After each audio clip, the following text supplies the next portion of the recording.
like to think we're unique individuals with our own look and style, but at some point or another, we've been told we have a doppelganger somewhere in the world. It's these bizarre occurrences that make us question whether we're as unique as we'd like to believe. For college student Robert Shafran, it was pretty common to hear that he resembled other people, specifically another student on campus.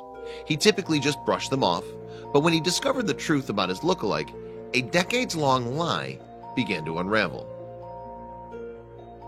Nearly everyone has been told they have a doppelganger at some point in their life.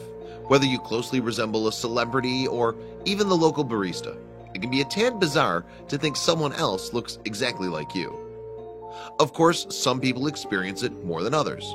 When you have a fairly common look, if you exhibit dominant genes like brown hair for instance, it can be easy for others to confuse you with somebody else. That's how it was for one college student named Robert Shafran.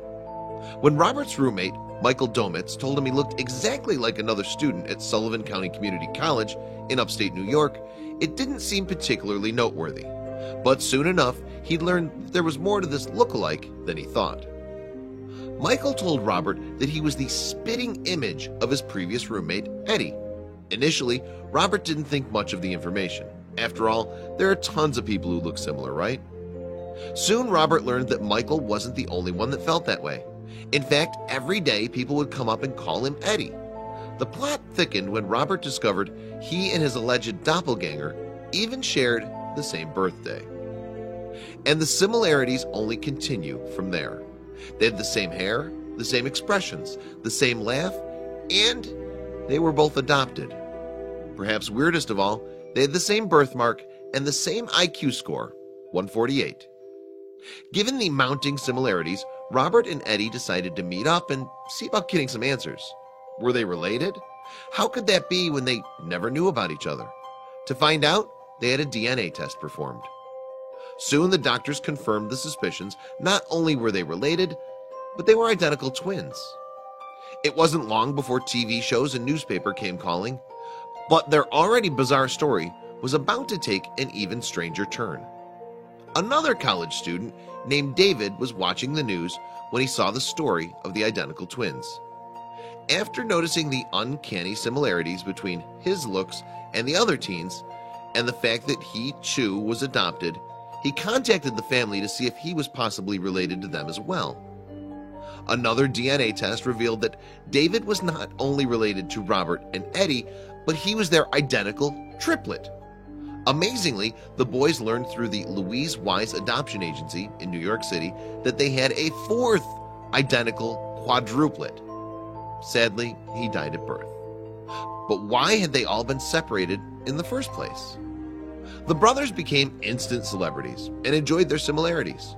Once we got together, there was a joy that I'd never experienced in my life, and it lasted a really long time, Robert remembered. But then they'd find out something concerning about their past. After their story broke, the brothers were approached by producers hoping to film a documentary called Three Identical Strangers. The film would shed some light on the bizarre upbringing of the three triplets, but it ended up revealing much more than that.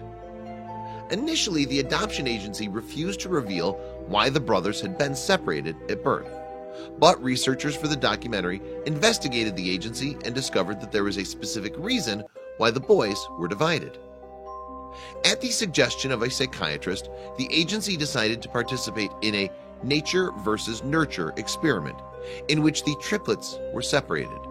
The study would demonstrate how the boys reacted when they wouldn't have to compete for attention from their parents. At the time, the adoptive parents were only told that their son was part of a child development study, which was actually a stipulation of their adoption. From there, the mystery just kept unraveling.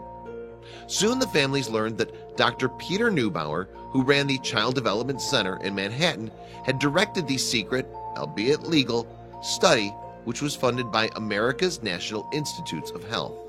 His goal was to find the truth behind the nature versus nurture debate. Once a month for 12 straight years, each family visited Manhattan to have the boys' behavior, intelligence, and personalities tested. All of the moments in their lives were filmed and analyzed by psychologists. In hopes of achieving varying results, the three brothers were raised in different socioeconomic households. Robert was raised in a wealthy home. Eddie in a middle-class home, and David in a working-class home. Even though the psychologists would visit the boys in their respective homes, they never mentioned anything about other siblings. David's parents were shocked when he randomly began to suspect he had a brother. Well, it's important to study how people are affected by their genes and environment.